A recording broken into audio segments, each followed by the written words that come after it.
Get on the Joe's get on the mandate. You get it on. Erica Rhodes is back in the studio. Always good to see Erica. Aw, good to see you too. Very good stand-up comedian. Has dates all over the place. You can go to Punch Up Live, and that'll have all of Erica's dates, right? So Yes. You're a road dog. I mean, you tour, right? I am. Nonstop. People, well, I don't know people, but everyone talks, first off, everyone talks about how hard it is to do this and be a woman. Everything's like, you can't be a woman. But I don't know. I figure, like, in these modern times, it's not too bad. But I don't know. I don't know about you and travel and being a woman. Yeah, it's not too bad. I mean, there's a lot of weird, I guess I do have to take a lot of rides with strangers. Mm-hmm. That's kind of the most annoying part, is meeting all these random people. Club owner guy picks you up from the airport. A lot of that. Let an Uber, like, and doing the radio thing in the morning. They're going to send the intern from the station over to get you. Yeah, but I haven't encountered any creeps yet for a while. It's been a minute. Okay. So that's good. Yeah, because I could see you attracting that type. Yeah, they're more in the audience, I think. Mm-hmm. Yeah, I mean, you do forget what it's like just being a dude and just sort of doing whatever all the time. Like, I have had some stalkers situations. You have? Yeah. Yeah. Where these guys have followed me to different states. Really? Yeah. What happened? They had to, a couple of them were asked to leave eventually because they were just coming to too many. The state or the club? The club. They went to too many shows? Yeah, they were, well, when they're starting to cross state lines, that's weird. Uh-huh.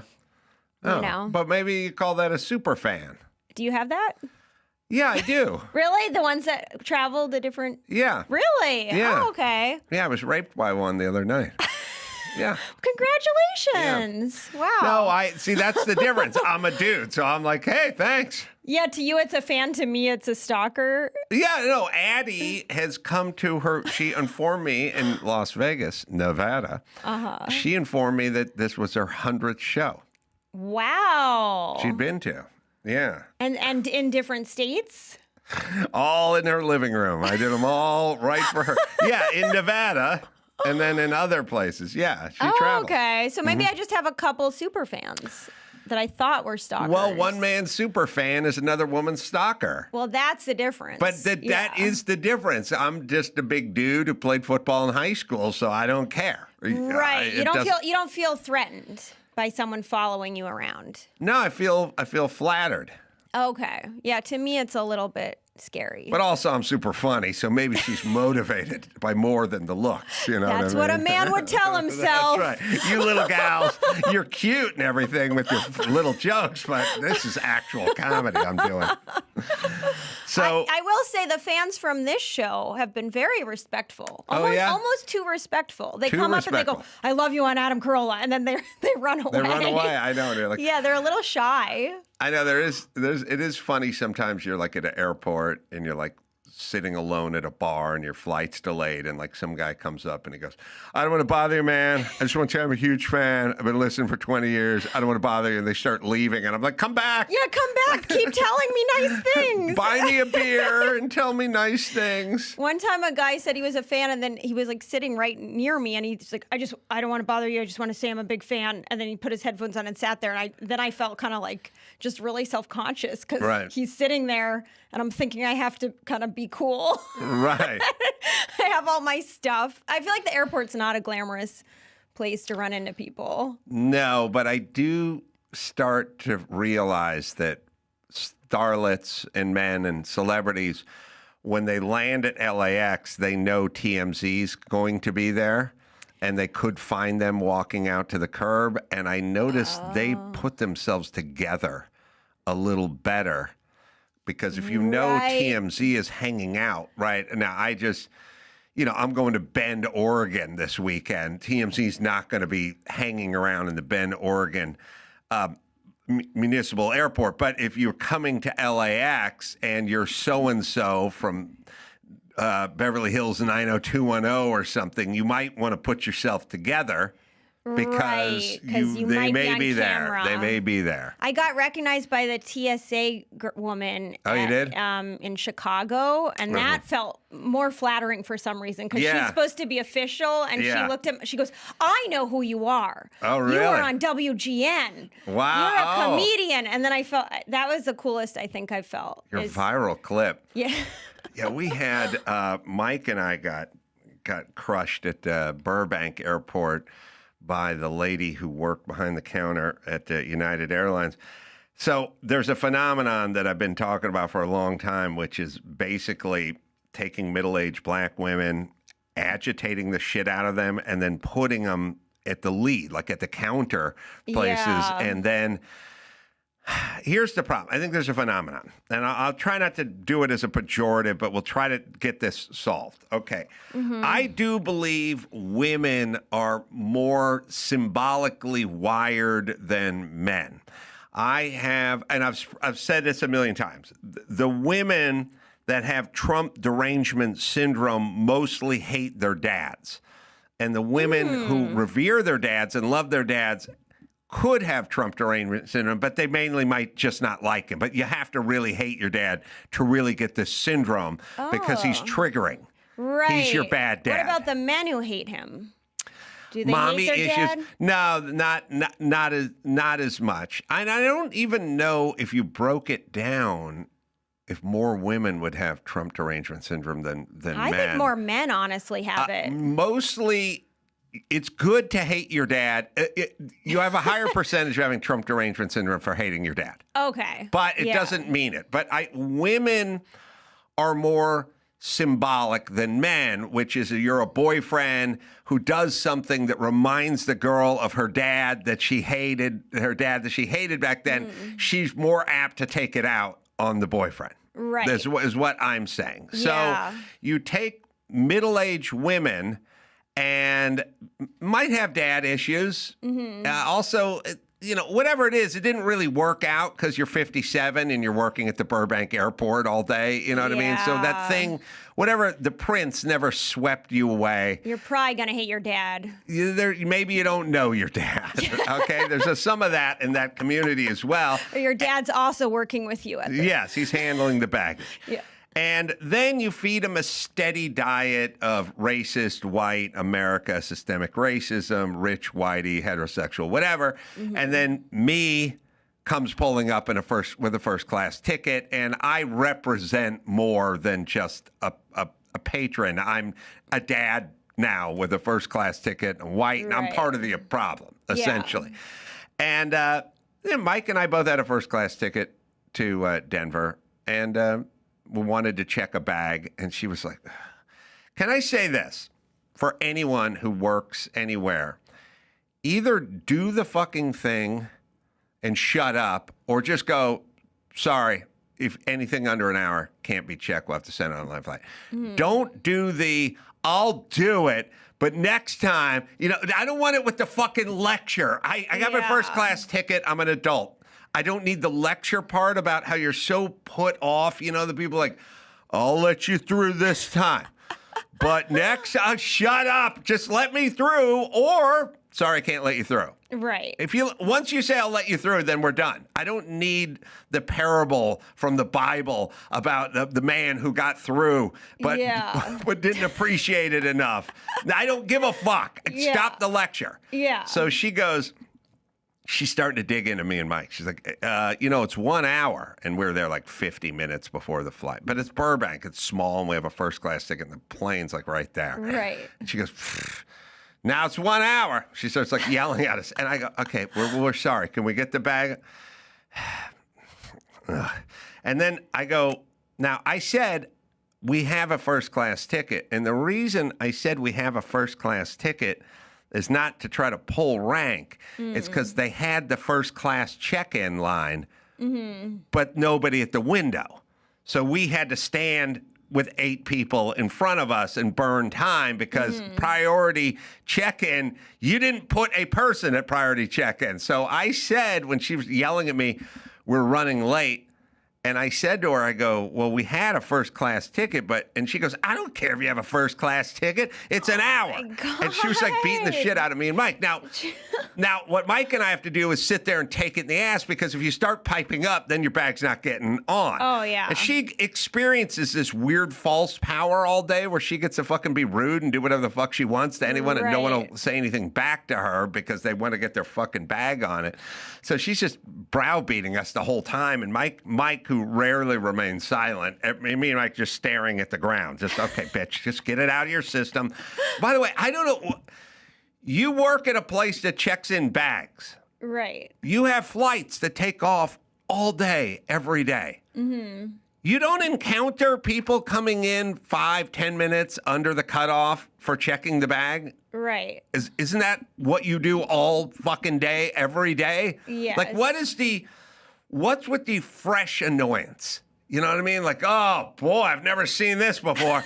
Like, that's all you see is this. Right. It's just people, and also, it's kind of a weird rule with the 1 hour before bag check, because it's a little confusing, because people check in online, they get checked in, they don't have to get to the airport if they're checked in online and can get on the plane, but the bag needs to get there before. But don't they want you to check the bag? Like, then they always try to convince you to check your bag. So it's a weird message. You're right. Yeah, it's like, do you want me to or do you not want me to? So she's all she want to do is have a sanctioned browbeating of two middle-aged white guys who couldn't say shit back to her. Right. Because in the past, if you were anywhere else, you'd go, hey, shut up, bitch, I didn't ask for a lecture. But she is the gatekeeper to whether your bag's getting on or off. Yeah. And you fire back one snide remark, and that bag ain't getting on. Right. And you know it. And she knows it, too. So she just sits there and pummels you and sees how much you're willing to sit and take, and you're sitting and taking it. Yeah, and you can't say anything because people will take their phones out if you say anything. It'll be a racial attack. Yeah, that happened to me once with the consolidation of the bags, because sometimes I'll try to get away with having like 2 small carry-on bags, and this one woman, I was like really early in the line, and she's like, you need to put those bags together. Right. So now I'm holding up the line by trying to get my stuff in the other bag. Right. And I'm like, can't you just let me have 2 small bags? Like, you're holding up the whole line now. Bag bitches, and they love it. And it's perfect. It's perfect because women love telling people what to do. That's why Starbucks is so popular. It's my theory. Yeah. My theory is, no woman, first off, women didn't drink that much coffee, like historically. Really? No. How did they get through motherhood without coffee? Women made coffee, but they didn't consume as much as men. Is this a fact? This is a fact. No, they'd make a thermos of coffee for their construction working husband who left the morning at 6 and drove in his truck or whatever it is. They made coffee. The secretaries made coffee. Right. And then the secretaries brought the coffee in for the meeting that Mr. Howell had with the bank manager. But they didn't sit there and grab a cup of coffee. Really? No, well, I'm not saying women didn't drink coffee. I'm saying historically, probably like alcohol or beer consumption or something like that. Men consumed more scotch than women did. That makes but sense. Women drank scotch. Right. But now Starbucks, every time I pull into Starbucks, seems to be about 65-70% women in there. There seem to be more women more concerned with Starbucks and making orders and going on runs. Like, I'm much more, make a pot of coffee. But a woman will go, no, we're going to Starbucks. Like, it's a thing. They want the fancy coffee, whereas men, I think they're fine with just black coffee. Oh, all right. Well, here's Google. Yes. Now, okay. Now, what is this? Google something? I'm drinking a lot right now. Yes, women drink significantly more coffee now compared to earlier in history due to a massive societal shift. Okay, blah, blah, blah. All right. Erica, you owe me an apology. I'm sorry for doubting your intelligence. I'm not granted. I'm not accepting your apology. Oh no. So women drink a lot more coffee than they used to. And they're in the Starbucks, right? Yeah. But you know what? What? Do they drink coffee? Now, or do they drink weird? When I'm at the Starbucks, I don't get behind three women go, just give me a large coffee. No, it's a weird drink. That's a thing. It's a whole thing. It's not like they're just drinking coffee. Yeah. I'm at the Starbucks. I just go, give me a large coffee, put a little cream in it, and we're done. This is a whole thing. Do you have oat milk? Yeah. Oh, I like when they're disappointed. Do you have oat milk? No, we're out of oat milk. Oh. Because they need a feeling. They need you to feel something. You know what I mean? Like, I heard you say we're out of oat milk. You don't need to register a feeling. Yeah, ask me for a large latte with oat milk. Can I get a grande latte with oat milk? Oh, I'm sorry, we're out of oat milk.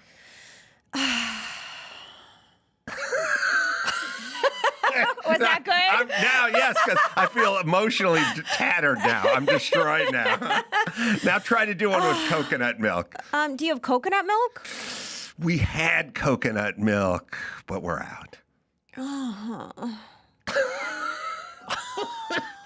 Felt that one. Right? I'm really in character. I'm going to go. If I'm working at that barista, I'm going to kill myself now. I think I've played that part before, actually. Yes, you do, because women need to make you feel something. Yeah. The point is the bitch couldn't check the bag. She had to make us feel bad. Yeah. For owning a first-class ticket on her airline that she works for. And for telling her you had a first-class ticket. And for asking, could we get these bags on? She had to make us feel something about it. Right. So women, I've realized, by and large, like telling people what to do more than men, which you might not think is true, but I'll tell you, men like telling people to do stuff like building shit, like, hey, you're stacking those cinder blocks wrong, like that's it. But women like telling sort of emotional things, or just like take the one bag and put it in the other bag, and you're like, that doesn't do it. Right. You know what I mean? Like, they're more manipulative. It's like dance for me, bitch. You know? Yes.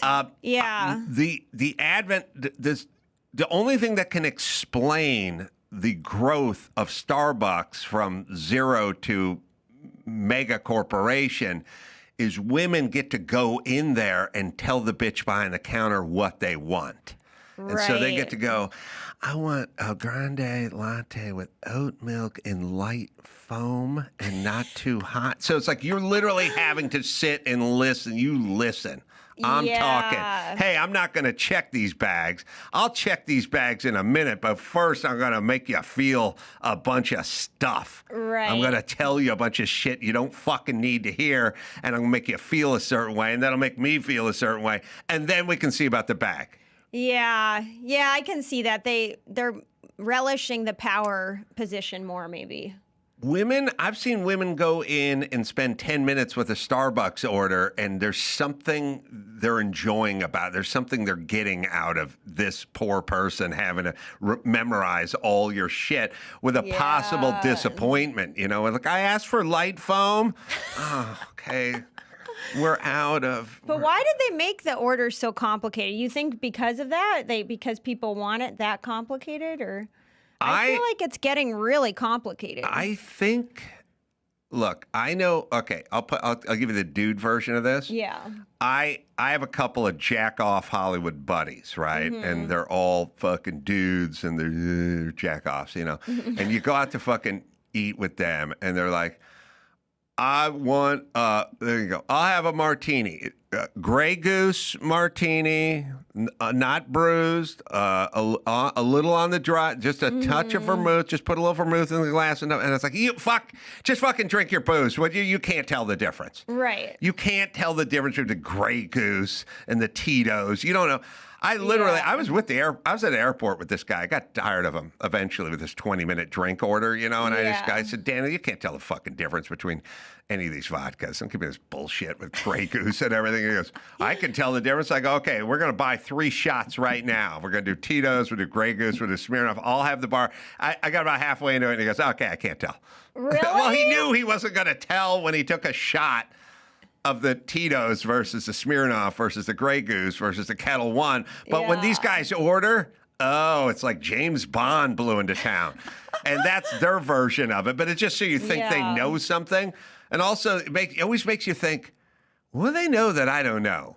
Right. Like, I don't think I can taste the difference between Smirnoff and Grey Goose, but evidently, this debonair fella with the super refined palate, he's so much better than I am. Yeah, I guess I'm a little like that with white wine because I like it dry and nobody ever knows what dry means. Oh. And so I'll say, can I have a dry white wine? And then they bring it and it's really fruity or sweet. And I hate sweet.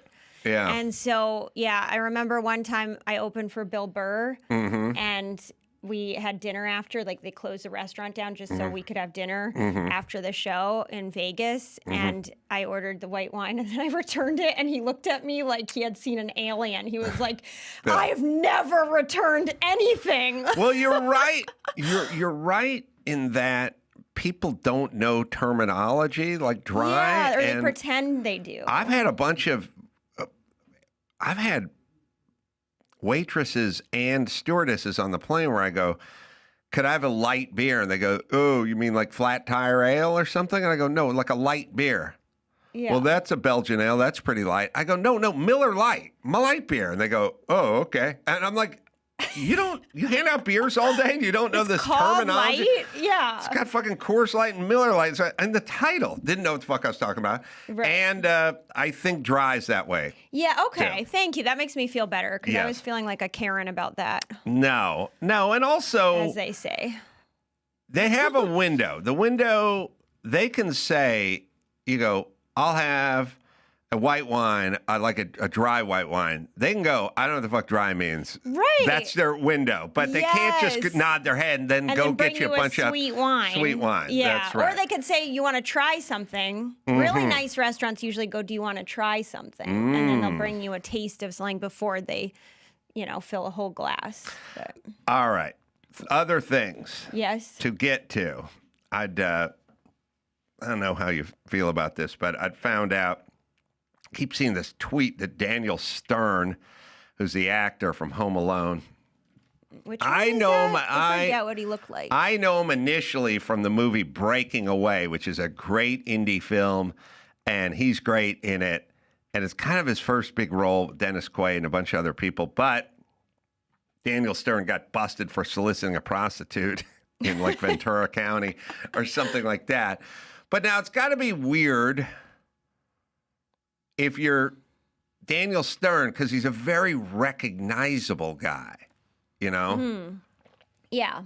And he was on movies that are generational, like Home Alone. Oh, yeah, this guy. Yeah, Yeah, that guy. I always forget that that's his name. So when I say it's like, I can solicit prostitutes, but this, I haven't been on The Man Show for 25 years, and she never saw The Man Show because she's 23.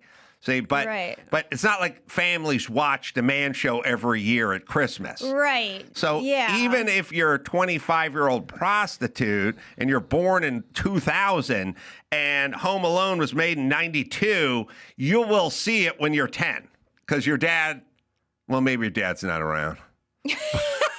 Your uncle who's molesting you will say, you've not seen Home Alone. You got to see Home Alone. And they watch it. Everyone will see Home Alone. So when Daniel Stern gets a prostitute, then that's got to be difficult, right? Yeah. Oh, he was the narrator on Wonder Years. I forgot about that. Oh. Has he worked recently? He's an incredible sculptor. Oh, really? A 10-year-old me loved watching him in Breaking Away, and he delivers that line. Well, we're a little disturbed about the developments in the Middle East. Great movie. Wow. Very funny. And he's super funny in it. But now the poor man tries to solicit a prostitute, which is like, give the guy a break. He's paid enough in taxes. I mean, who hasn't at this point? And he gets I don't know, what's the story, Andrew? Did he call into, was it a... Oh, he's an older man, too. Look at him. He's probably lonely. He's lonely. He got busted in a sting operation. In the sting operation. It was a sting operation? Yeah. Mm-hmm. He's trying to bring an escort into a hotel in Camarillo. Oh, it doesn't seem that bad. I mean, don't actors do this all the time, probably? Yeah, we do. I mean, some do. I don't know. Why are you asking? Yeah, I'm surprised it's gotta suck too. Now, but what do they do though? Do they arrest you? I mean, look, what do they? First off, isn't everything legal these days? I mean, isn't pot and prostitution? Isn't it all fucking legal now? I thought you're not even allowed to call it prostitution. I thought you had to call it sex worker. Oh, they're sex workers, right? Yeah, right? They're part of the. Nobody says prostitution. They're part of the sex working community. Yeah, they're noble.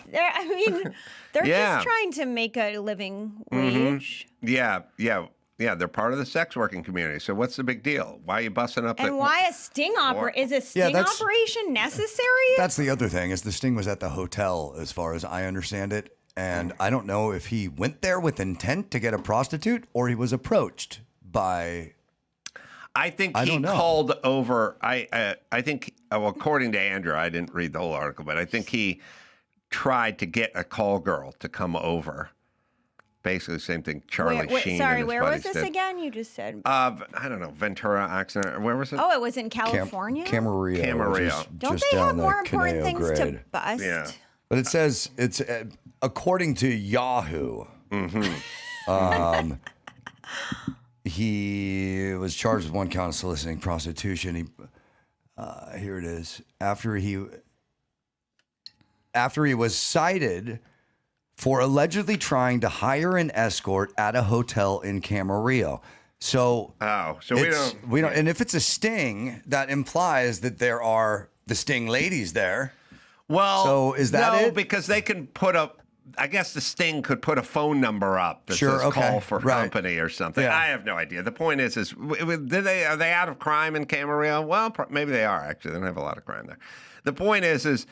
The man's old. Leave him alone. I thought this is part of our noble sex working community. Yeah, leave him alone. It's what year is it? Come on. But do you see? He's gonna probably get recognized. Is the problem? It's tough for him and prostitutes. You know. Yeah, but I mean, these guys hire escorts all the time.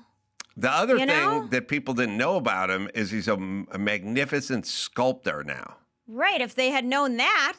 Yeah, if they knew they're going to get a likeness of them in bronze, that might have been a different story. Maybe that's how he pays them. Yeah, he should have made that his alibi. Like he was just trying to make a sculpture of the he needed a nude model. Yeah, look at him. He does exquisite. Wow, these bronze are cool.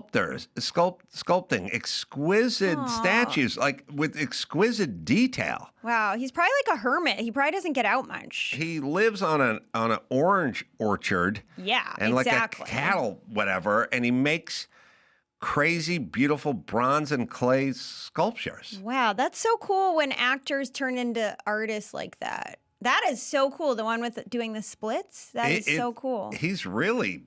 Yeah, wow, he's really talented. Yeah, so let's just make sure we know what art. Cool. So we know what art is. When you see one of Hunter Biden's paintings, you're like, all right, well, if I got really high, I guess I could shit one of those out too.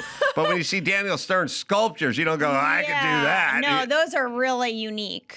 They're really cool. I know Hunter was explaining he's in the hole like $13 million, but he only has to sell 26 paintings to get that money back. Like, Dawson, why isn't Hunter Biden just selling more art? I don't get it. Why did the market dry up? No idea. No idea. Have you seen Adrian Brody's art? No. I mean, I'm just curious if you would like it. And he sells it for a lot because it's Adrian Brody. I don't like anything I could do. Right, me neither. I immediately. His art is a little like you could do it. I can sit around and watch people do anything and go, oh my God, that guy plays the accordion like no one's business. But if I see someone ride the unicycle, I go, I can ride the unicycle. So it must not be worth anything. Right. So I don't know what Adrian Brody's art looks like. Does it look like Hunter Biden's art? I don't love it. You don't love it. So he's got like a tree. But he sells it for tons. This is Hunter Biden. That's Hunter. Oh, that's I was like, that doesn't look like Adrian Brody's. I'd like to see Adrian Brody. Adrian Brody is like into, I don't know if it's like oil painting. That. Oh, okay. It's a mess. So it's not really anything. I mean, but he sells it for a lot, I think. I'll tell you, Adrian Brody, likes himself. I know he bothers me a little with that arrogance. He's a little arrogant. But I know where. Can I tell you where it all came from? I know it. I'm jealous. The pianist? No. Oh, the very first year. I'm going to say the first year, but maybe it's the second year. I cannot recall. You have to picture this. Okay. The second year or the first year that I did the Toyota Celebrity Grand Prix in Long Beach, Adrian Brody participated in it as well. This seemed like a nice enough guy. Some guys you click with a little better than others, but he was fine. Yeah. There was a group of like Tony Hawk and guys. God, I'll think of some of the other guys, but some cool UFC fighters and stuff like that, and Josh Brolin and guys like that. It's fun. So when you do the Toyota Grand Prix, you have to do X amount of days of driving school in the desert at a car racing school, essentially, and then you have to do X amount of practice on the track actually at Long Beach and qualifying. And there's a bunch of stuff that goes along with it. It's not just, sign me up. What day's the race? Like it's some work. Right. And one of the things you need to do is visit the Long Beach Children's Hospital. Now, it sounds good, except for the kids are 6. So they don't really they don't go, hey, man, show. Like, they don't know who the fuck I am, and they don't know Adrian Brody. Hey, I love the pianist. They don't know anybody because they're 7. You know, they'd be better off just hiring a drifter to get in like a SpongeBob outfit and walk through the fucking thing. They're not excited. Didn't know who Josh Brolin is. Right. The mom knows who Josh Brolin is. Yeah. Which is fine, because sometimes the mom's there. Yeah. But the 7-year-old has no fucking idea who any of these people are, right? Yeah. The 7-year-old's like, hey, it's Wanda Sykes.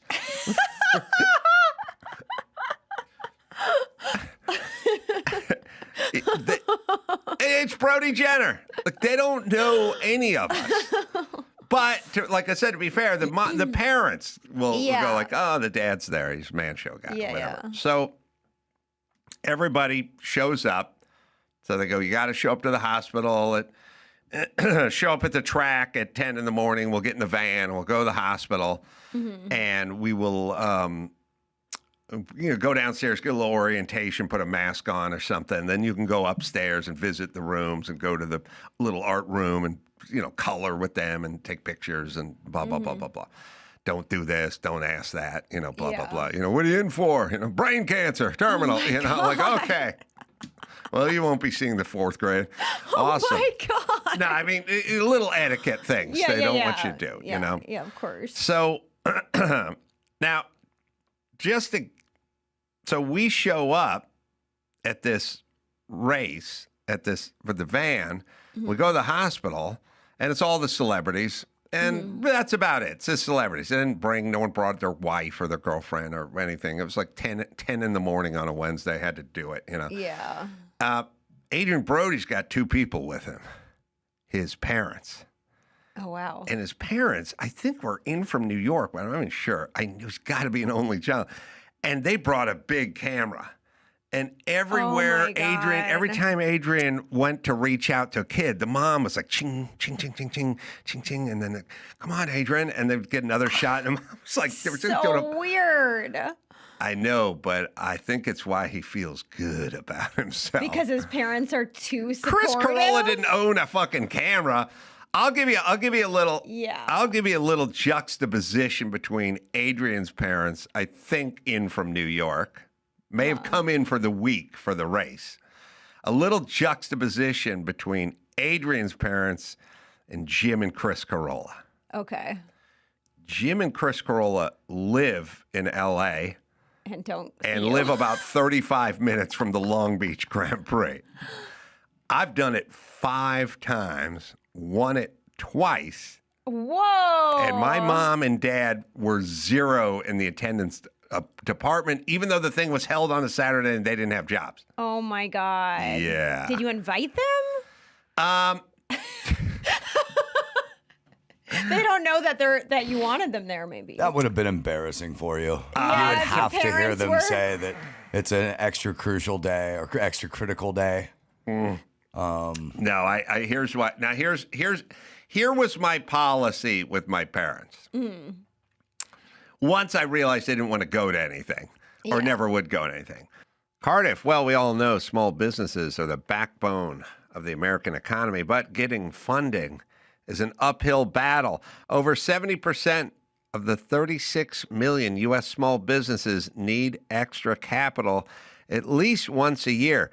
Revenue is high, but big banks are approving fewer loans than ever, and the typical funding process can take weeks or months just to get through all the paperwork. But if you want bank rates without the bank dragging its feet, check out cardiff.co/Adam for up to $500,000 same-day funding. Cardiff is the largest privately held small business lender in the country with over $12 billion funded since 2004. The application takes under 5 minutes, doesn't affect your personal credit, and approval happens fast. Use the money however your business needs it. Payroll, inventory expansion, keeping the lights on. Am I right, Dawson? Banks try to lock. TV is always free. Huzzah! Pluto TV. Stream now, pay never. You're welcome. I would say things. I would bring it up. Right. So my mom would go, well, maybe we can go visit Dorothy Gravitch next Saturday. And I'd go, well, that's the day of the Grand Prix. I have to do the Celebrity Grand Prix. And they'd go, oh, well, then maybe the following Saturday. That's how they would do it, right? Yeah. But at some point, that's so weird.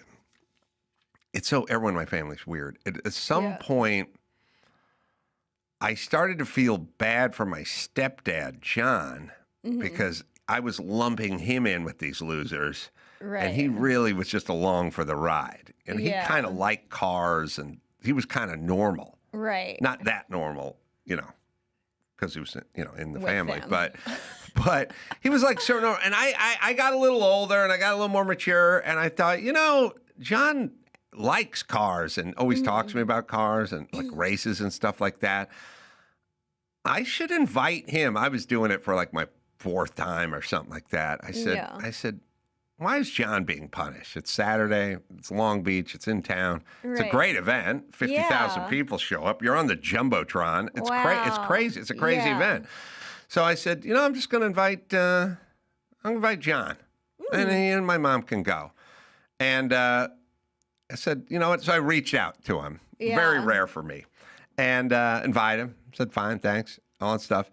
And then the night before, I just got a sort of a cryptic message from him saying, we're not going to make it. He didn't say, I'm sick or we had an ankle turn or anything. He just said, we won't be there. And it was I think my mom talked him out of it, I guess, because he does like doing things and seeing car races and stuff like that. Aww. So he just kind of gave he didn't go, sorry for the last minute. We got a situation here with a relative who's sick. It wasn't anything. No excuse. He just went, we're not coming. Aww. But they're both retired and just sitting at home in Valley Village, so weird. Not for them. I mean, not for my family. But maybe it's he didn't want to go. Maybe he didn't want to go alone, and your mom didn't want to go, so he felt weird going alone. Maybe, even though he wanted to go. My mom would control. My mom didn't want you doing stuff she didn't want to do or talking about stuff she didn't want to talk about. So he would mainly just remain silent the entire time. Oh. But John would have liked to go to the Grand Prix, I would assume. Yeah. And then the following weekend, then I saw him, and then John said, how'd the Grand Prix go? And then I said, I won in the pro division. And then my mom changed the subject, and that was the last time we ever talked about it. So, oh my God. A little different than the Brody experience. My mom would have been a bad Brody. Wow. And that's why you're not throwing your girlfriend gum at the Academy Awards when you That's right. That's right. I have good, healthy, that's where low he lost. esteem. That's where he lost me, when he threw his gum his girlfriend. No, I'm not confident enough to do modern art because I would look at it and go, it looks like a fucking monkey took a shit on this thing. Anyone could do that. But he has his mom's voice in his head being like, you're brilliant, honey. This is brilliant. Well, look, better that than what I got because he grew up feeling good about himself. But he's not funny. Oh. Right? You have to. No, not funny. You need a little pain. Yeah, you need pains for the funny, I think. My mom never visited me in LA. Like, she's never visited me here. Mm-hmm. And when I asked her, like, are you ever going to come? Like, if I do like a special or something, she's like, and then she said, I'll come when you do something big. And then she goes, like a play. Like a play. Yeah, that's what she would be proud of, is if I was in a play. Yeah. Now, my dad's the craziest dad in the world in that his son drove in the Long Beach Grand Prix 5 years. And he 5 times, and he lives in the neighborhood. It's a 45-minute drive. Wow. For him. But could have got set up with, parking passes and laminates and been in the paddock with the big screen and the whole thing. No, doesn't even know what it is. And have you tried to figure it out? Why? Have you ever asked them? They don't know. They don't care. Weird. Are they in their bubble? Some people are just in their bubble of their life, and it's hard for them to get out of their own little bubble. I'm sorry. Were you talking, honey? Yeah, see? I got a sense of humor. I see where you got it from. All right, so Daniel Stern got a prostitute. Okay, that was a long That segue. was fine. Yeah. Mm-hmm. I was drilling down, and you can help on this. Okay. I discovered something when I was talking to Dr. Drew today, which is now what's going on is women are going nuts, and they're all in the streets, and they're like spitting on. There's a clip, Dawson, you can probably find it. Woman, heavy set. Like she spat on a cop, and then the ICE guy took her down and then pushed her up against the car. And then there's a lot of like, what's going on? They listen. So here's the thing about guys. Guys, we grew up with rough and tumble play, beating the shit out of each other, but kind of finding the limits. But I would never spit in the face of a cop, and then when the cop tackled me, be confused. Right. Like, what's going on? Yeah. You spit in the face of a cop. But it's kind of funny. We'll watch it. Oh my god! Oh my god! Step back. And I like the guys who try to help. Like, but who why the fuck is it are you, taking fat guy? So many men don't. Stop touching me. Oh my gosh!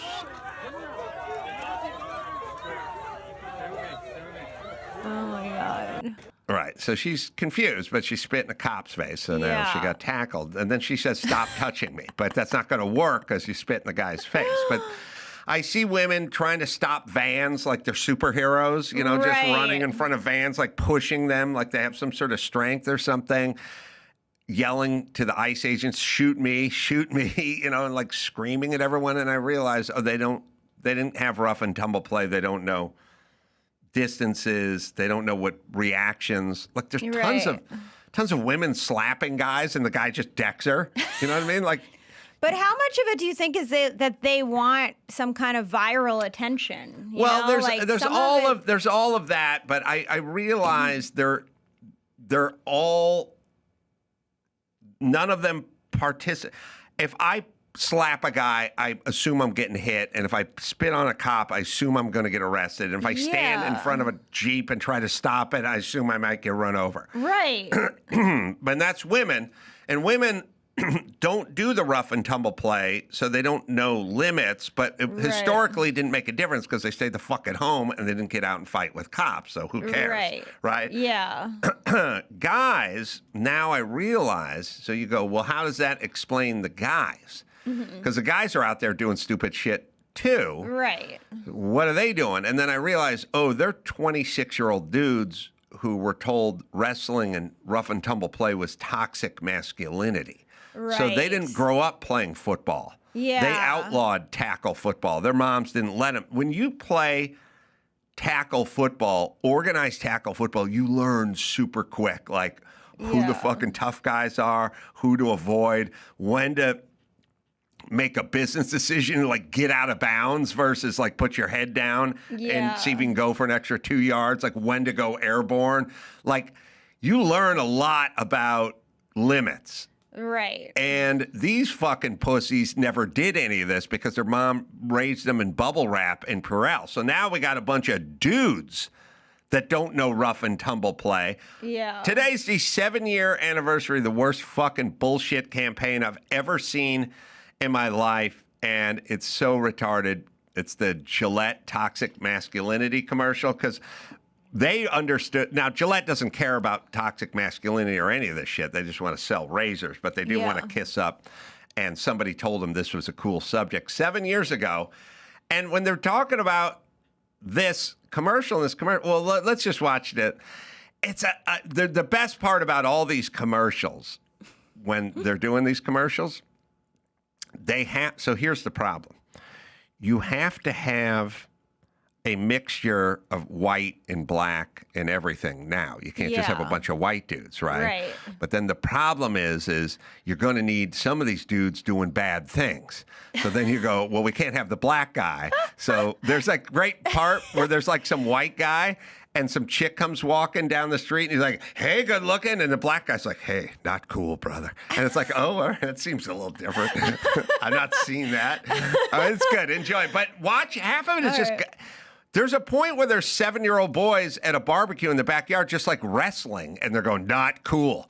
No, you assholes. That's what they need to do. Right. Sorry, go ahead. Bullying. The Me Too movement against sexual harassment. Masculinity. Is this the best a man can get? Is it? All white guys chasing a white guy. We can't hide from it. Sexual harassment is taking over. It's been going on far too long. We can't laugh it off. Oh, it's a white guy going to the black chick. What I actually think she's trying to say. Making the same old excuses. Boys will be boys. Boys will be boys. Boys will be boys. But something finally changed. Allegations regarding sexual assault and sexual harassment. But she says Wow.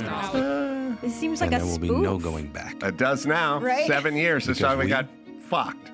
We believe in the best in men. Men need to hold other men accountable. Smile, sweetie. Come on. To say the right The thing. Indian guy. Come on, man. I like this the one. right way. Bro, not cool. Not cool. Some already are. Look at how good all the black people are. Oh my God. So it's weird. You can only have white people doing the wrong thing in the commercial. It seems like a sketch. It's so ridiculous. Right. There's not one black guy's done the wrong thing so far. Right. It's not how we treat each other, okay? Yeah, we just go suck each other's dicks in the corner and cry.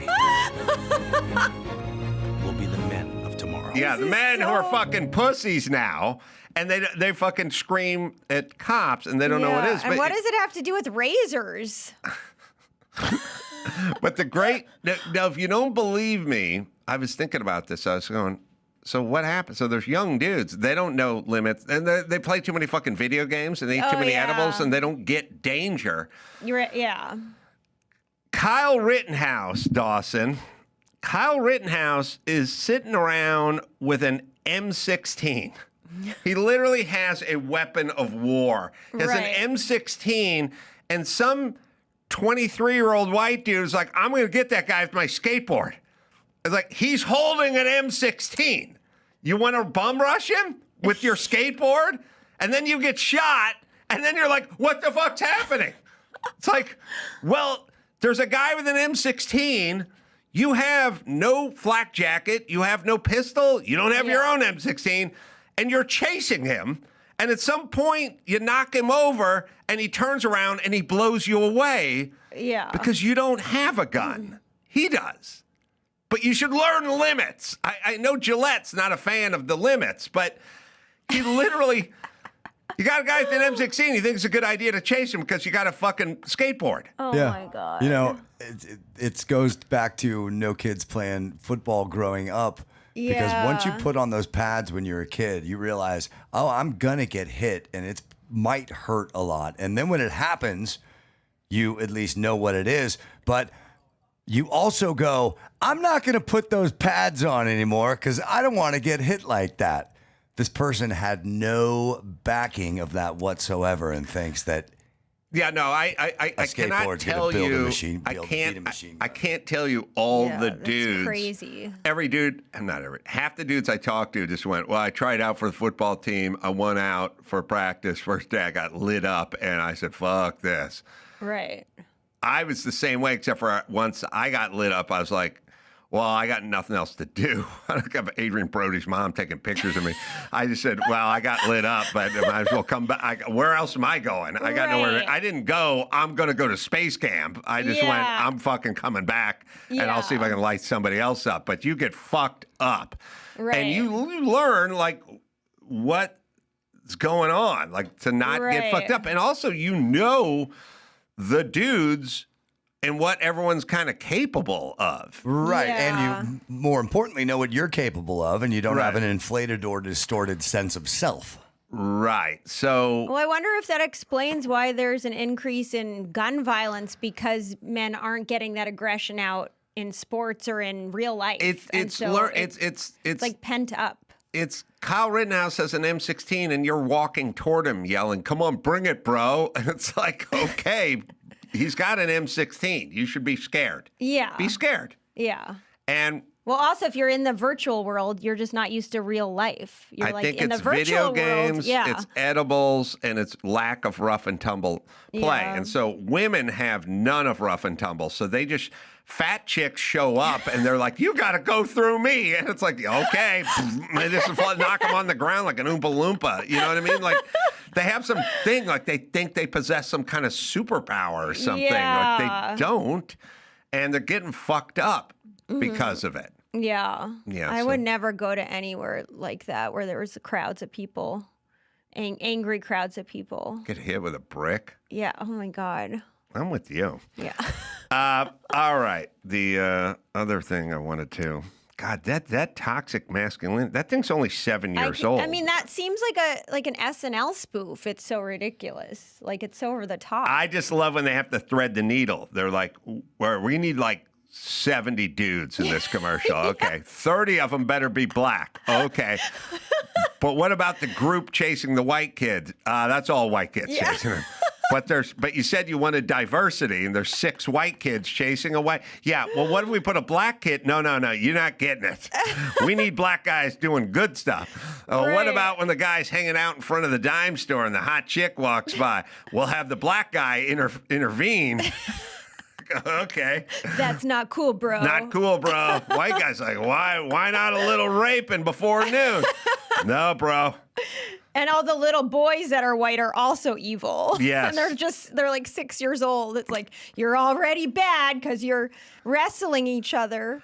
I don't know where you guys come down on this, but, and you know, I don't want to go too MAGA on everyone's ass, but Mike and I, on the way back, now we're going from Denver to Burbank. Yeah. We got dropped off in front, and there was another cutting it a little close for the bag check, little anxiety, cutting it a little close for the bag check, but they had the curb check. Yeah. Right. So we get dropped off, and we go, good, curb check. Go in there, start weighing the bag, put on the thing, talking to the bell captain guy. This guy is from like deep Ethiopia or something, and he's 60, but look, I'm from LA. Everyone's got an accent, and I can usually work my way through it, but I have no idea what this person is saying.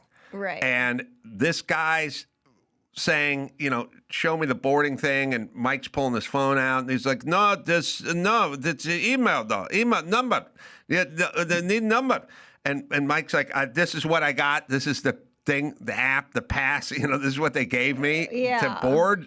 This will get me on the plane. Can I check this bag? No, it's not. It's nothing. And I'm like seeing the time's going by, and everything. And I'm going, Mike, what's going on? And he's going, he's not taking the bag. And I'm like, but I don't get it. We have a first class ticket. We should check it here. He says we can't. He's like, no, but where is email? Where is email? And I'm like, I don't know what's happening. Do you know what's happening, Mike? And after like 10 minutes, he just goes, no, it's not good. And so Mike and I are like, oh, fuck, we got to get in there and check this shit because we're going to get locked out again. Yeah. And I said to Mike at least 7 times that day, I said, what happened? What was that? He goes, I have no idea. I have no idea. Weird. I go, I know, but what?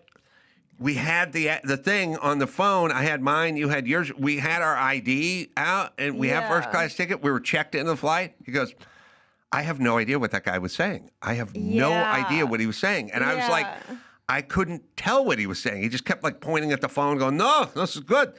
And I thought, is it too much to ask to have that guy handle English? Right. You know what I mean? Like, I get it. English isn't your thing. So we can get you with the dining service and you can prepare the meals in the kitchen, or you can do one of a million things. Yeah. But not be the tip of the spear, like interface. Yeah. We had no idea what he was. We're in an airport in Denver talking to a guy he didn't speak any English, and we didn't have no way to communicate with him about why our bags couldn't be checked onto a flight that we were checked into with a first class ticket.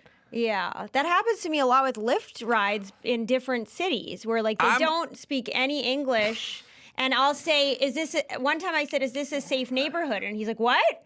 And I'm like, is this a safe neighborhood? Because I'm not from here, and he couldn't answer. Even a basic question. I kind of get what you're saying, but on the other hand, you got to make a living. Yeah. American Airlines does not need to hire a guy who speaks zero English. That's true. And put him on the curb that every single day, all day, people just come up from Louisiana and Indiana. And he's like, or yes, I don't know. I don't know what he's saying. Yeah. He's like, Mike's like, can you print out our boarding pass? He's like, that's no. Don't have no. I'm like, I cannot say to him, traditionally, we get our boarding passes printed out curbside. Are you not capable of that? Like there's nothing. Yeah. After 10 minutes of confusion, we left. Right. And I have no idea why he runs the bag check at United Airlines at the Denver airport, and I cannot check my bag there. Right. I don't know what happened. And there isn't even someone helping him. So like, he could have someone with him. No, there's nobody working as a translator. But I'm just saying, look, I don't want to sound like a Klansman, but if you cannot speak English, you really shouldn't be right there on the curb. Yeah. Go inside and handle the baggage. Like, find another job that doesn't involve us trying to glean information off of you, and you cannot speak English. Yeah. I have no idea what it was. Yeah. His name was Mohammed Dad. It was like Muhammad wasn't a deep enough ethnic for him. He was like Muhammad Dad. Muhammad Dad. I'm just reading this thing, and he was like 60. Oh, he was like 65. And I was like, I don't understand a word. Yeah. And I was pointing at something, and I'm like, but I get it, but we're not in a foreign land. Like, we're in Denver. You can find people. Yeah. And then they could speak English. You can just put them in that position. Right. So we don't have this, like, all day, every day. Yeah, no, it doesn't make sense. But you hire the guy, right? Like, you have to have an interview session with the guy when you're hiring him. Hey, where are you from? Right. I guess they just don't think it matters for that job. Usually he just takes the money and puts the bag on the thing. I feel like that job is a job where there's lots of questions about on times and delays and the part where it's an extra $20 because you got a second bag. You got to marry your bag, bitch. You got to move stuff along too, keep people off the sidewalk, keep them moving, get them going. Yeah, I know. Muhammad Dad. That sounds like lyrics to a Red Hot Chili Peppers song. Muhammad Dad. It just. Mike, who speaks, fluent gibberish, because he speaks, he thinks in gibberish. We had no idea I kept saying, but what happened? What did he say? I don't get. We had the app, we had the phone, we had the thing on our phone, we had the thing that gets you on the flight where you just scan it. I go, just scan it. And like, no, not happening. Weird. It was weird, but it's also just don't hire people that can't speak English and put them in these positions. By the way, it's no fun for him either. And don't enough English-speaking people probably need a job too right now? Like I would just go, look, I'm all for diversity and hiring everyone, and I don't care where you're from. If you speak English, you're up front. Yeah. But if you don't speak English, we can't have you interface with the public because we don't know, they cannot communicate with you. Yeah. And then we're going to have questions. All right. Let's see. So that was that guy. Oh, by the way, I didn't tell you the what ended up happening at Burbank with Aunt Esther, who was angry at me and Mike. She ended up on our merch bag. On one of our bags, she put a heavy tag on it, and it got sent to San Francisco. Are you kidding? No. Do you think she did that on purpose? Probably. I mean, I would argue. Yes. You weigh it, and if it makes the weight, then it makes the weight. She didn't have for someone who didn't like working. Heavy. It has to be really heavy. Well, it can't be that heavy because it made the 50-pound limit. Right. So it can't be. They weigh it. It can't be over 50 pounds. So it's under 50 pounds. But she put the heavy tag on it. Probably told one of her guys in the back, have it go to San Francisco, and then it'll show up at that. So, of course, it showed up a day late. We had to go back to the airport, like blah, blah, blah. That's so frustrating. I know. That's why I'm always nice to whoever's taking the we bag. tried, but she was angry. She was angry because we showed up 11 minutes past the cutoff with a first-class ticket in a relatively empty airport. Yeah. And you were white and but men. We need to be punished. Yes. Is basically how it worked, except for I'm arguing this is the insidious part of her sitting around watching CNN all night and hearing about systemic racism. I think I think it manifests itself in this kind of behavior. I think so, too. All right. One other thing. There's a clip. Oh, this is Bruce. So, my theory, this is a Bruce Springsteen thing that I saw today. My theory has always been, and it goes way back to Loveline, I always said, I suspect that Robert De Niro and Bruce Springsteen are secretly idiots. I thought you were going to say secretly lovers. No, but I'd watch that. and that they never talk. See, Robert De Niro, I never knew what that guy was thinking up until like 6 years ago. Right. He never talked. Yeah. And Bruce Springsteen didn't talk. Yeah. And they were both genius level performers at what they did. Yeah. And they both looked smart and deep, Yeah. So everyone would go, that guy's a genius. De Niro's a genius. And they'd go, Springsteen's a genius. And then in the last 15 minutes, they started talking a lot. And now De Niro looks like an idiot when he goes on The View. Right. So somebody sent me Bruce. This is by the way, Bruce at a concert. This is Bruce at a concert, and he's reading off a teleprompter. So this is what a narcissistic douche he's turned into be. Yeah. But here's what I'm saying, and Dawson, you'll help me on this. I want you to listen to what he's saying and realize how much of it could be applied to COVID and what his side was trying to do 10 minutes ago. It's all that.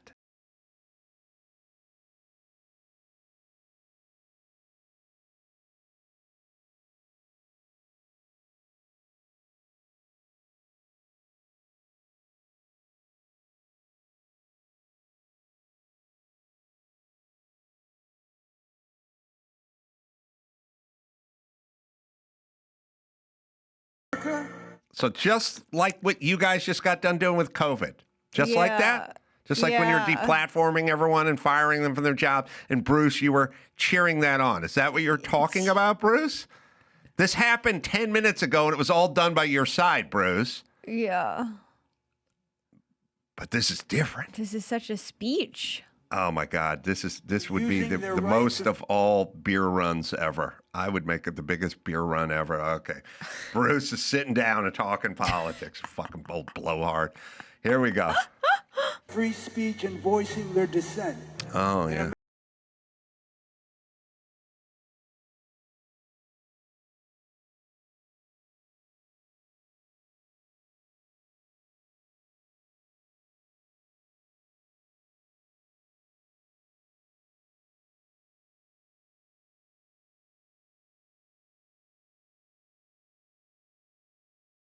projecting. Pause it for a second. I'll tell you what's going. By the way, loyal American workers, you guys wanted to force an experimental vaccine on all the loyal American workers and the military. They cheered the when the military guys got kicked out for not taking right. the That's what you wanted. But let me explain what the phenomenon is. I stumbled upon it today, yelling at Drew.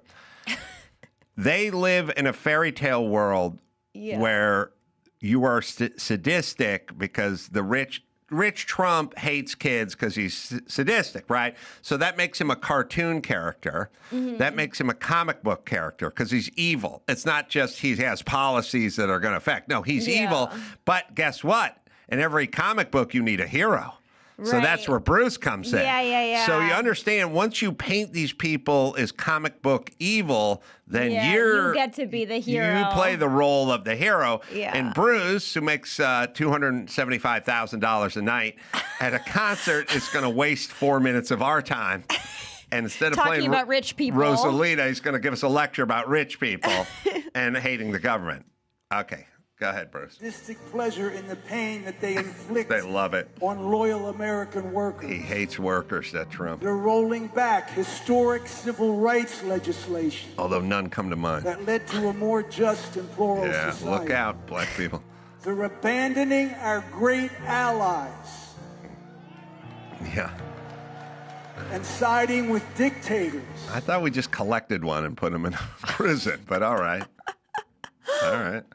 Against those struggling for their freedom. By the way, Obama gave dictators money. We're fucking also, do you think them. he wrote this or did someone write it for him? I'd say his wife wrote it. Yeah. And the piano player's got to be miserable. Yeah. Bruce, can't you just kind of go smoke a cigarette? Can't you just say something light? Or how about you just sing? Yeah, people are here to escape this stuff. They don't want to get lectured. Yeah. God, his biopic bombed. Good. I'm sorry, keep playing. It's good. For their freedom.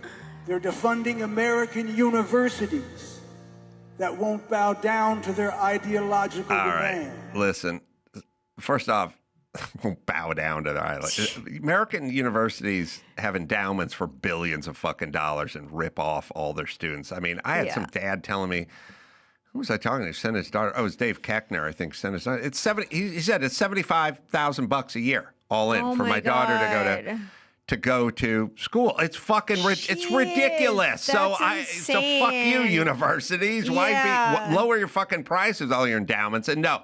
Yes, we don't want pro-Hamas leadership running around the campus at Harvard. Okay, so we'll cut your money off if you're out and you're protesting and you're pro-Hamas nicks out there. Fine, Bruce, fucking retard.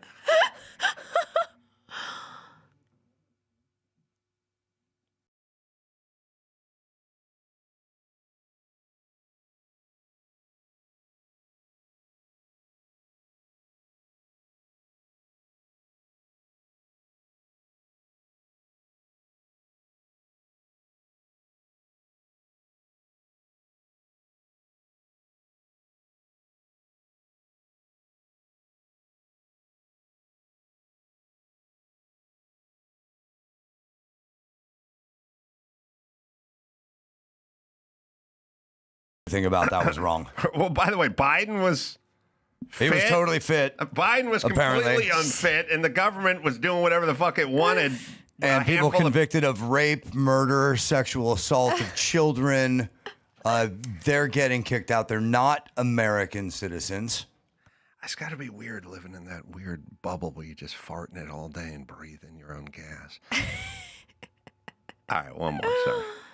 They have no concern or idea of what it means to be deeply American. Deeply? The America that I've sung to you. Oh, it's him. Oh, it's about him. Yeah. About for 50 years is real. Hold on. I'd like to be in the front row going, hey, Bruce, speaking of singing. Yeah, speaking of you could have been 3 minutes into the fever by now. You have a song called I'm a Old Blowhard? Or is this the ramp up to that one? Yeah, all those songs. Go ahead, get back to them. 2, 3, 4.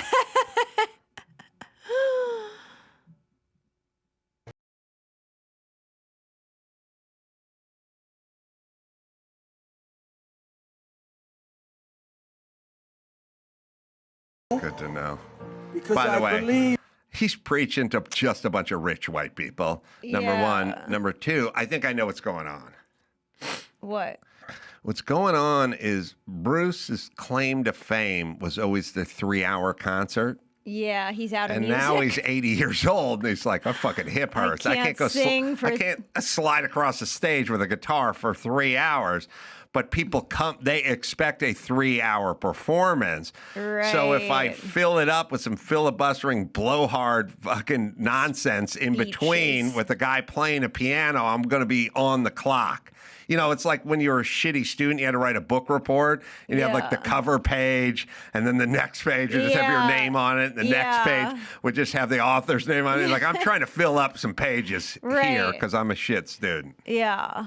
Yeah, I mean, can't he say all this in a song? Can't he, like, write a song? Yes. And say something in the song? Mm-hmm. That's what Bob Dylan does. That's right. And the great Jim Croce had a bunch of stuff he couldn't say, and he wrote about it in a song. And he wrote a song about, so I had to say I love you in a song. All right, we're going to do some news. Erica Rhodes is going to hit the roads. She's got live shows all over the place. Great stand-up comedian. Punch Up Live has all the dates. Yes. Coming up Lawrence, Kansas as well, at the Comedy Club of Kansas. Yes, Lawrence, Kansas. And Erica does a great show. So get out and support that. We'll take a quick break, do some news with Adam Yenzer right after this. Homes.com. Well, some say Homes.com is the best home shopping site. Maybe. Homes.com's super comprehensive and transparent agent directory. Or maybe it's that Homes.com is the only site that always directly connects you with the listing agent who knows the home the best. Perhaps it's because Homes.com has the most in-depth neighborhood content of any home shopping site that's extensively researched to highlight the personality of each neighborhood. Homes.com, well, they go above and beyond to bring home shoppers the in-depth info they need to find the right home right now. I like to go on there and just kick tires, look around. It's a hobby, but if you're interested in buying, Homes.com. That's Homes.com. We've done your homework. O'Reilly Auto Parts, yeah. They're in the business of keeping your car on the road. Cars are expensive now. You got to keep your car on the road. They offer friendly, helpful service and all the knowledge you need. If you can't figure it out, well, while your car's having an issue, if I can't figure out a problem, I'll call them first. There's a good chance they'll know what's going on. They have thousands of parts in stock, and they'll test your battery for free. Need wipers, brake lights, quick fix, they'll get you the right part. Everyone who works there is knowledgeable and friendly. The professional parts people at O'Reilly are your one-stop shop for DIY auto stuff, in-store or online. It's O'Reilly Auto Parts, right, Dawson? Stop by O'Reilly Auto Parts today or visit them at O'ReillyAuto.com/Adam. That's O'ReillyAuto.com/Adam. It's time to check Adam's voicemail. Adam, how's it going? You rule. Later. You can leave us a message at 888-634-1744. Yeah, Adam Yenzer's in studio. Adam's got dates. He's got his dry bar special, which is very good. He's got an Emmy Award writing for Ellen all those years and doing stand-up everywhere. Got a YouTube show, The Canceled News. Yep. Now he has the news. What do you got? Well, speaking of Emmy Awards, Bill Maher is the news. Bill Maher says he'll never win an Emmy because of woke Hollywood. Oh, yeah. Liberal comedian Bill Maher took a swipe at his woke peers in Hollywood who refused to give him trophies at awards shows. Well, you know, I think I will say this.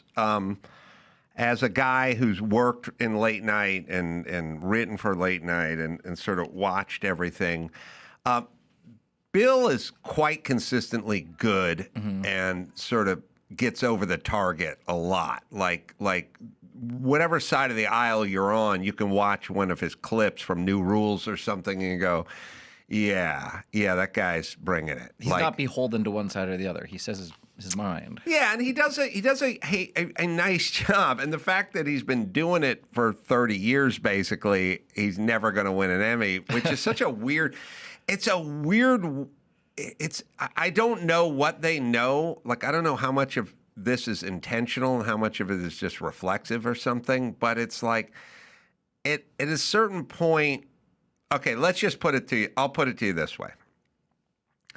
Jon Stewart ostensibly does the same thing Bill Maher does. They're older, middle-aged comedians who have been knocking around for years and years and years.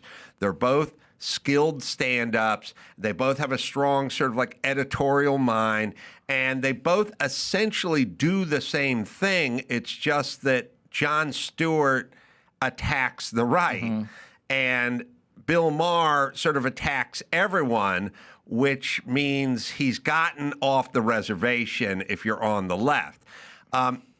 You can look it up, but I would go ahead and assume that Jon Stewart has 151 Emmys. Oh, he's a lot, and he's got 0. Bill Maher's got 0.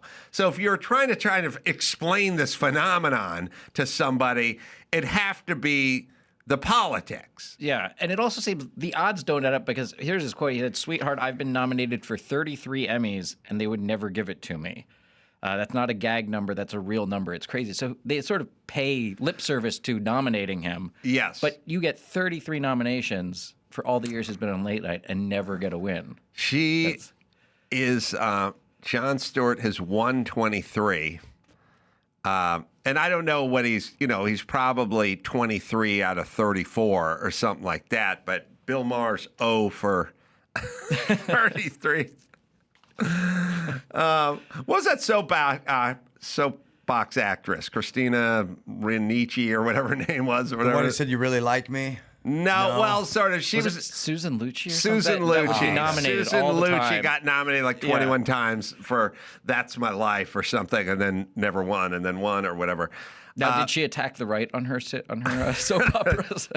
Bill Maher has won once out of a total of 41. Oh, okay. Yeah, so he won for, he's had dozens of Emmy nominations for Real Time and his previous late night show Politically Incorrect, as well as his various stand-up specials. He did win an Emmy as executive producer of HBO's documentary series Vice. Oh, so he was like a producer. Well, that's not a win. That's like how I cheated my way in with Ellen. It's like I was writing for her, so when the show wins, then I get one. But they're daytime Emmys. Yeah, all right. So that's not him winning once. Yeah. That's if you're a producer on a show, blah, blah, blah, whatever. So look, Bill is very skilled and Jon Stewart is very skilled, but Jon Stewart stays very consistently against the right and against the Republicans, and Bill says stuff that angers the left. Yep. Because it's truthful.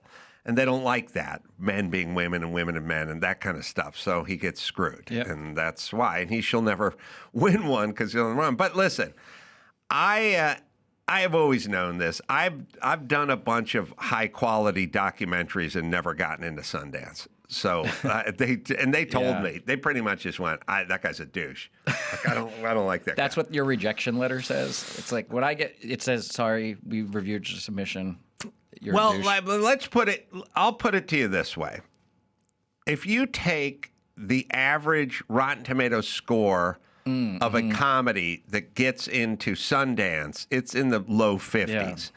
I submitted something that would have been in the 80s and 90s with the people, and the report back was the guy wasn't a fan, which is code for Adam's a douchebag, and we don't want him crashing our party.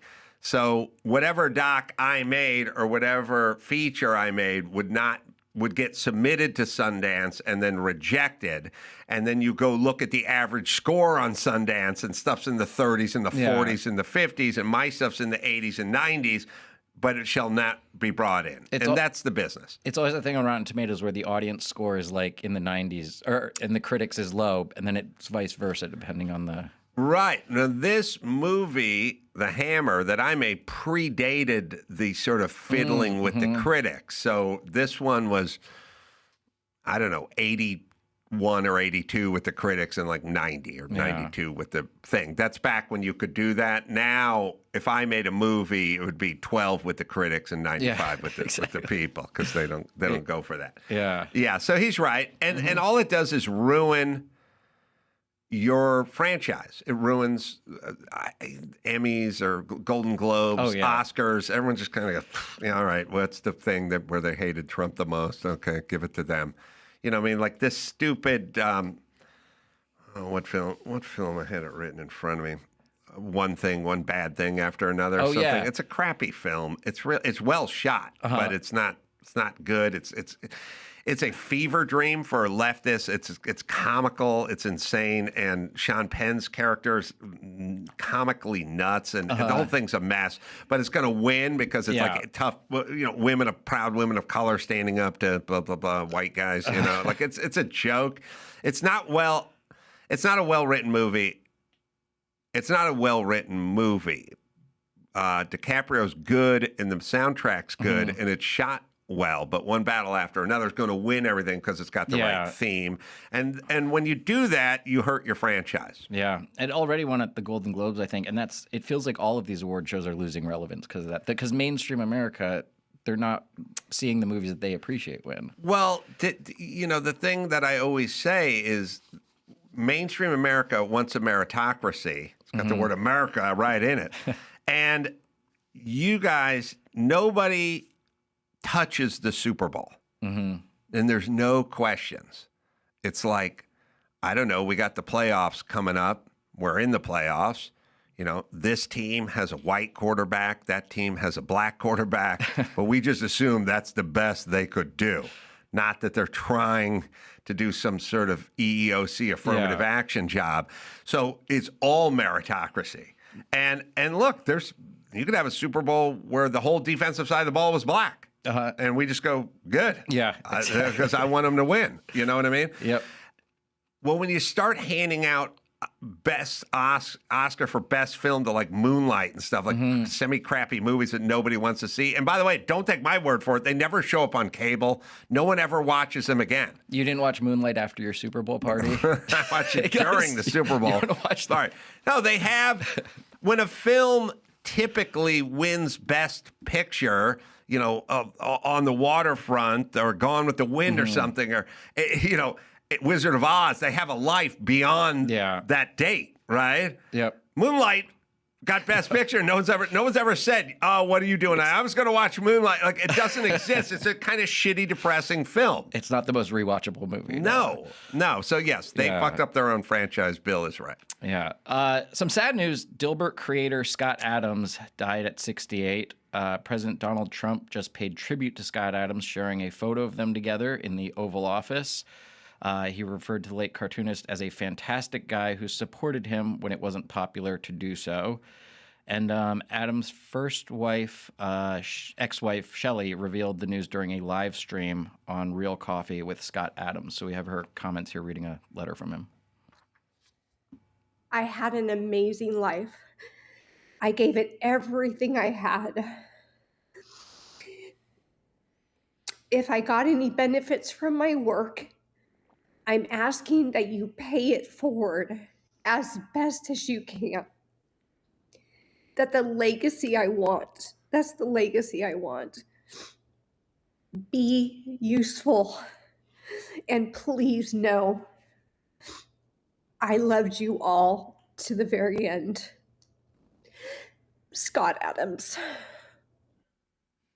Scott was a good dude. And mainly he was thought provoking. Like he'd go, "Oh yeah, I hadn't thought about that." I wouldn't call us friends, but I really appreciated his work. Dr. Drew was a good friend. Him and Gutfeld actually went to go visit Scott a couple of weeks ago. And Scott, I guess, kind of knew was coming for sure. Had some steps in the right direction maybe 6 months ago, and then it just kind of fell off. But he's just a guy who was super logical and super pragmatic, and that's really, we are missing that. He didn't have any of that. Like, in my heart, I know, I feel like, I dream of a world where all children have world-class health. Okay, you dream of that world. That's awesome. Yeah. Go it back was very rational. Yes, he very pragmatic, very smart, very interested in the human condition, thoughtful, interesting, and will be missed, because that's a guy whose voice we'll need. Yeah. Like, we don't need Sofia Vergara. We could get rid of some of the voices. Well, I'm not saying die, but at least shut up for a minute. Either. Just don't talk. You're not telling me anything. Yeah. But he had a voice. Yes. And in his letter, this kind of speaks to his rational mindset that you were talking about. In the letter dated January 1st, 2026, he reveals he's still of sound mind and that he's converting to Christianity in his final days because of the risk-reward calculation. So he kind of talked about how the risk or reward of accepting Jesus or not on his deathbed before he passed. Mm-hmm. All right. Well, like I said, there are plenty of people I don't miss, but he will be missed. He will, yeah. California news. California's voter ID law hits 1 million signatures as Elon Musk blasts the only reason to pose it is to commit fraud.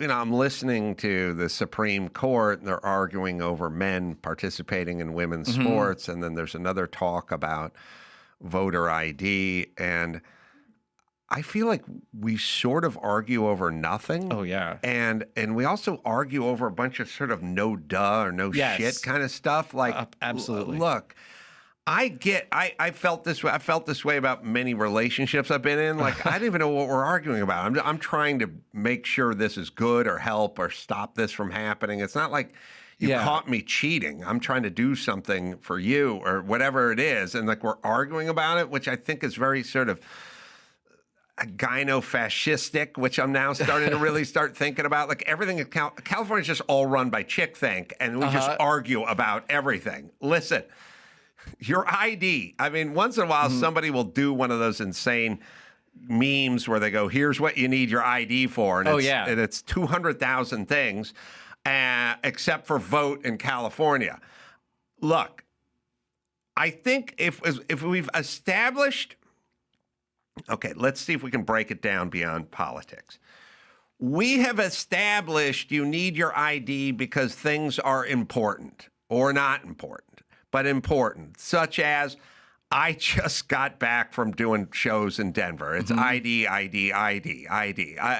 If Mike and I are behind the counter in Burbank and Aunt Esther's asking us for our ID to give us our boarding passes, and I don't say mind your own beeswax, bitch, because I will not get on that plane. You didn't say this is racist. How would a black person have an ID right now? Right. And then I said that.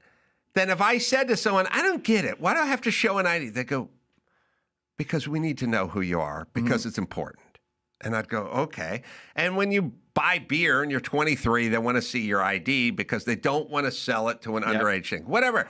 And when you check into the hotel, it's more ID. And if you do any venue or anything, and the answer is sort of like, well, it's important. Now, you don't need an ID to walk onto the beach and lay down. But that's not really important, and you may not affect things or hurt anybody else.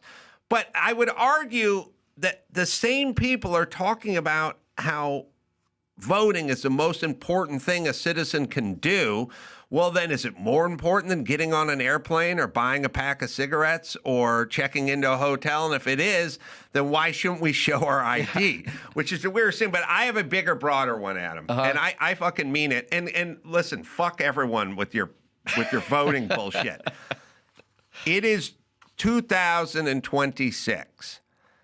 If you do not possess an ID, you do not participate in our system whatsoever. You are not participating. Yeah. You're not paying taxes. You're not traveling. You're not doing anything. I don't even know how it is. You would say that you're a member of our society with no ID. Yeah. You can't do anything with no ID. So I don't even want you to vote because why are you making policy? I'm the one paying all the fucking taxes and you're the one with no fucking ID. So if you don't have an ID, you do not exist in this society. And the only possible reason you could want someone to vote without an ID is for election fraud. Oh, yeah. There's no other reason. And the fact that these guys can do it with a straight face is insane in 2026. And it makes me more and more suspicious because I've always been somebody who's, I know that there is voter fraud and I think we should be doing everything to stop it. I was never like a big stop the steal person.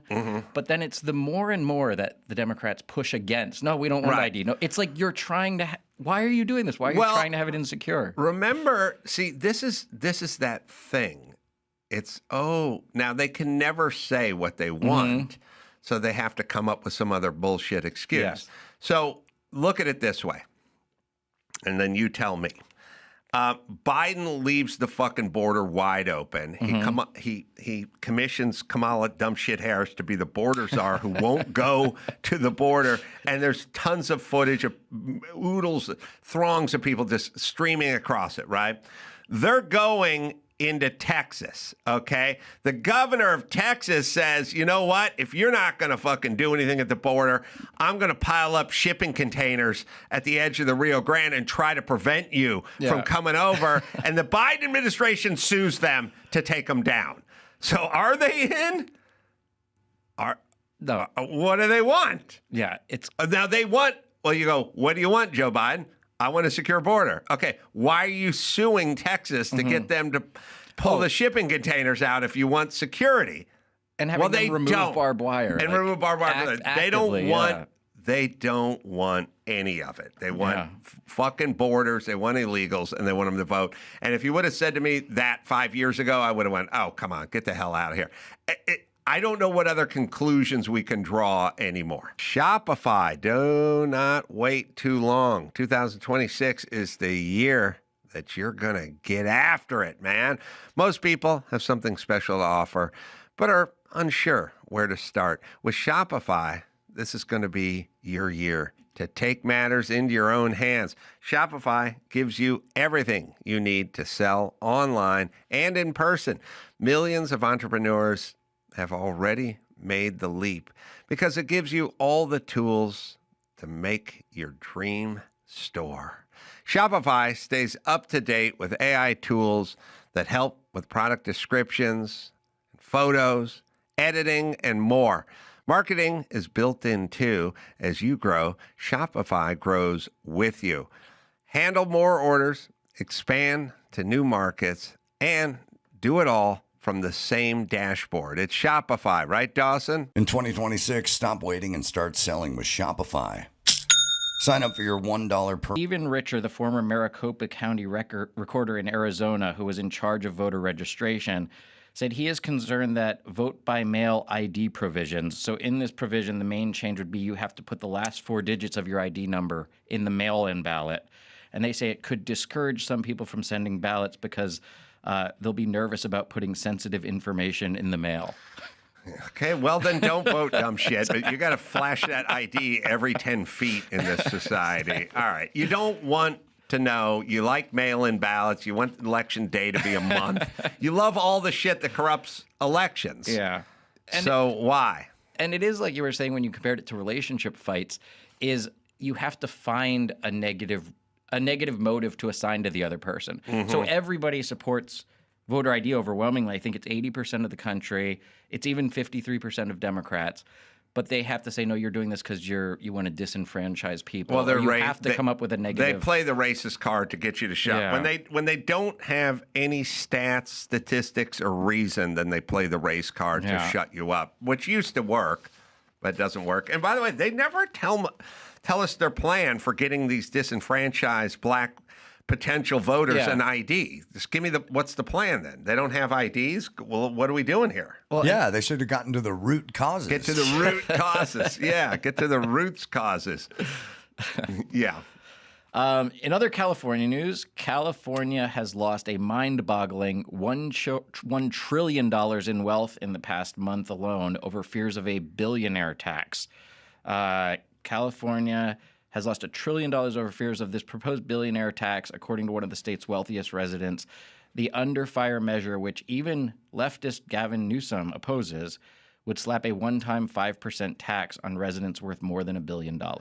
Well, obviously, there is okay, there's a situation. Okay, if you go, we have a home and it's winter and the heating bill is through the roof. We need to do something about this heating bill. It's too expensive. And then I would say, well, every sliding glass door and window in this fucking house is wide open. Why don't you shut it? And then you'd go, shut up. We need a bigger furnace. And then I'd go, well, I'll tell you what. I think you could have a better furnace and close the windows. And then I go, why don't we close all these windows? And they go, we're going to go burn down a Tesla dealership. You keep talking that way. So my thing is there is a math where you just wring every penny out of everybody who pays taxes and you could keep up with your spending. But I'm arguing an approach where you stop spending so much and wasting so much and giving so much away in fraud. Yeah. And then you wouldn't have to go milk the guys that are already keeping the lights on by paying all the fucking taxes in your shitty state. So they have a mode that is never close the window mode. It's always what's going on with the furnace and why isn't the furnace paying its fair share? And I'm like, shut all the windows. I don't know. Look, it's real simple. You spend more money than comes in. Yeah. So there's two solutions. There's get more money, but these guys are already at about 50%. So I would argue that's already high. So why not shut a window, which they won't do because that's their constituents. It's the very angry dad solution. It's close the windows and turn the lights off before you leave. Yes, close the windows. They waste billions of dollars and they argue with, 10 seconds ago, Doge just came around and just went like, hey, I think we're wasting too much money. And you guys all freaked out and started attacking them. Well, and do you also I feel like, because this is the billionaire tax, there's a thing on the left whenever they want to come up with solutions with this problem. It's always everyone richer than me should pay more money. Bernie Sanders. And everyone lower than me. Oh, yeah. They should give it to them, but whatever I make is fine. Bernie Sanders, for the first 81 years of his life, complained about millionaires. Yes. And then somebody tapped him on his shoulder and said, hey, old fuck, guess who else is a millionaire with 3 houses? And he went, what? And he went, you're a millionaire. And he went, fine, make it billions. Yeah. And so now he complains about billions. He switched 2 years ago from millions to billions because someone had to explain to him that he was a millionaire too. So, yeah, it's real simple. But also dumb people don't go for this. No, and it's a dumb strategy because the problem here that they're talking about in this article is that they plan to tax these billionaires, and now the billionaires are just leaving California. So we're losing revenue in all these businesses. The co-founder of Google, Larry Page, moved a lot of his businesses out. I think here's what I haven't said this in a while, but young Adam with fresh ears will listen. Listen to me. Listen to me. Government people. You are in government mainly because you're stupid and can't run your own business.